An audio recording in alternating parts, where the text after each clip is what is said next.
Kapolda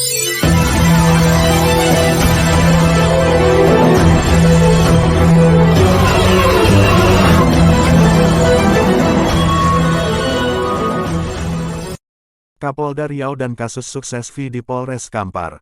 Keluarga almarhum pengacara Hotlan Simanjuntak SH, memohon perhatian Kapolda Riau Irjen Pol Muhammad Iqbal atas kasus pidana sukses V yang ditangani Polres Kampar di Bangkinang sejak tahun 2021.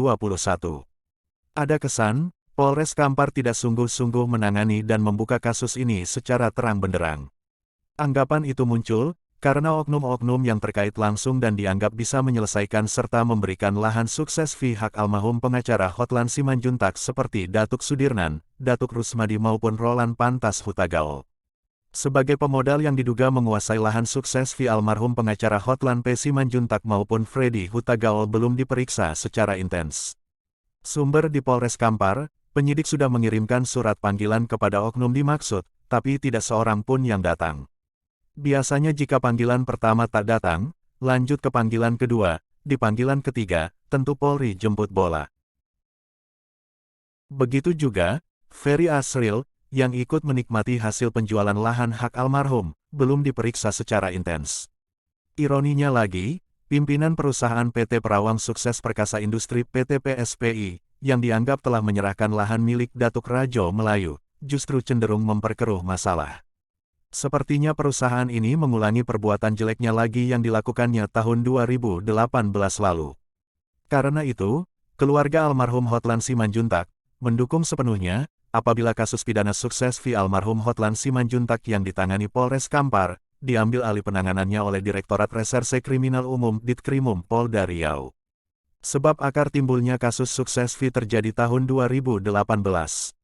Ketika itu, pengacara Hotlan Simanjuntak diberi kuasa penuh oleh para pucuk pimpinan Datuk Rajo Melayu untuk mengembalikan hak atas lahan Ninik Mamak di Kampung Pertemuan, Desa Siabu Kecamatan Salo Kabupaten Kampar Riau yang dikuasai PT Perawang Sukses Perkasa Industri PT PSPI. Datuk Sudirman, salah seorang pucuk pimpinan ulayat Datuk Rajo Melayu, melaporkan Direktur PT PSPI Fandi Marko ke Ditreskrim Polda Riau. Dengan tuduhan, melakukan tindak pidana pemalsuan atau membuat data palsu dan menggunakannya menerbitkan peta kerjasama yang koordinatnya tidak sesuai dengan yang ditunjuk pelapor dan anak kemenakan. Fandi Marko diancam dengan pasal 263 dan atau 266 KUHP. Hotlan Simanjuntak, sebagai penasehat hukum para datuk saat itu, menangani kasus di Polda itu tuntas walau ia bolak-balik ke Bareskrim Polri di Jakarta. Sukses V Hotlan Simanjuntak berupa lahan saat itu juga seyogianya sudah bisa diterima walau proses penyelesaian kasus itu sendiri sedang berjalan.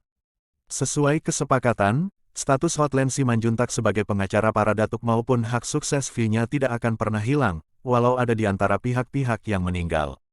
Sikap tegas itu jauh sebelumnya sudah dinyatakan para datuk melalui surat pernyataan yang ditandatangani para datuk dan anak kemenakan. Disertai materai dan stempel, dengan besaran V Hotlan Simanjuntak berupa lahan seluas 50% dari 561 hektar atau 280,5 hektar.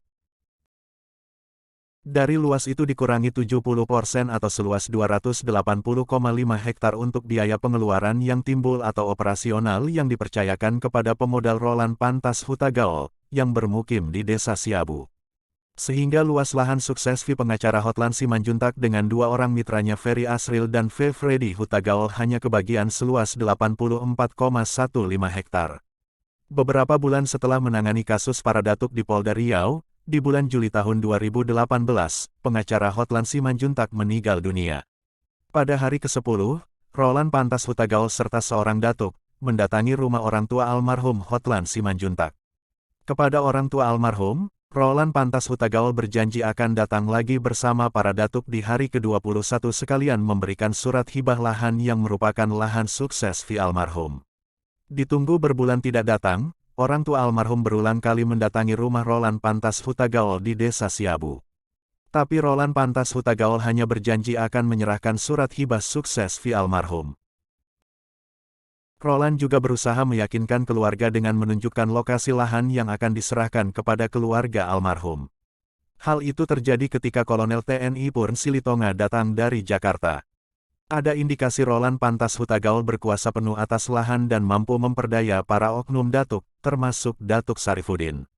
Sebab selain pemodal, Roland Pantas Hutagaul sangat pandai menggunakan uangnya dan semua dokumen asli lahan diserahkan datuk kepadanya.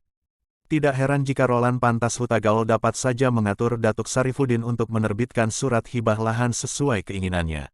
Dengan begitu, ratusan hektar lahan bagian Roland Pantas Hutagaul sebagai pemodal jauh sebelumnya sudah dikuasai, bahkan kemungkinan sudah panen beberapa kali. Begitu juga kepada saudaranya Roland yaitu Fred V. Hutagaul sudah menerima puluhan surat hibah lahan.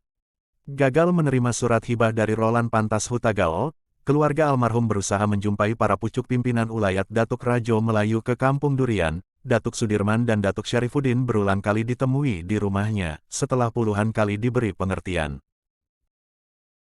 Akhirnya pimpinan ulayat Datuk Rajo Melayu yaitu Syarifudin, setuju menyerahkan lahan sukses V almarhum Hotlan Simanjuntak secara bertahap. Tahap awal Datuk akan menyerahkan 36 hektar dan kesediaan menerbitkan surat hibah 18 berkas dan tiap berkas isi 2 hektar. Biaya tiap surat hibah diketahui RT, RW Kades dan Camat 1 juta rupiah. Sebagai DP orang tua almarhum menyerahkan 4 juta rupiah, sisa 14 juta rupiah dilunasi setelah surat selesai. Bulan dan tahun surat hibah tanah yang diharap tidak kunjung diberikan. 3 kali Datuk Sarifudin disomasi, sifatnya juga acuh. Akhirnya orang tua almarhum melaporkan Datuk Sarifudin ke Polres Kampar. Kasusnya ditingkatkan dari lidik ke sidik. Namun penyidik seperti tidak serius memeriksa saksi seperti Datuk Sudirman, Freddy Hutagaul, Ferry Asril terutama sekali Roland Pantas Hutagaul. Dikabarkan TV Riau bangkit dari Pekanbaru.